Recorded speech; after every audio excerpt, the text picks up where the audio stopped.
Mes chers compatriotes, notre nation se trouve une fois de plus confrontée à une menace qui vise son existence même, son identité, son unité, sa dignité et son honneur. C'est pourquoi je prends la parole aujourd'hui pour rappeler avec la plus grande fermeté une vérité inaltérable. Aucun accord de prétendue intégration économique régionale ne peut être envisagé tant que la souveraineté et l'intégrité territoriale de la RDC sont bafouées.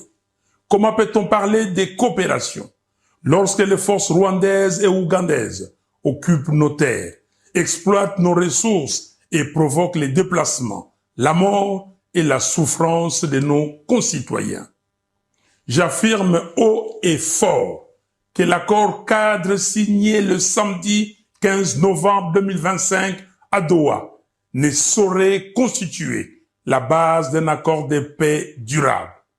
Les discussions de Doha devaient se limiter à la mise en œuvre intégrale et sans complaisance de la résolution 2773 des Nations Unies et la définition des modalités du cessez-le-feu et non à la signature d'un accord d'abdication qui mettrait en péril l'avenir de nos enfants.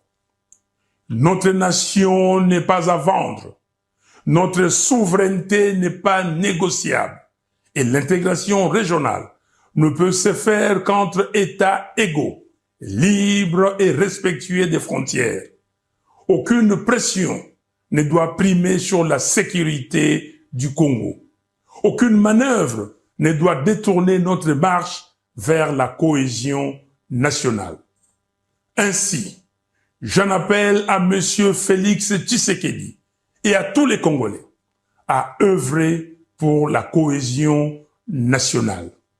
Une cohésion véritable qui ne peut naître que d'un dialogue national inclusif.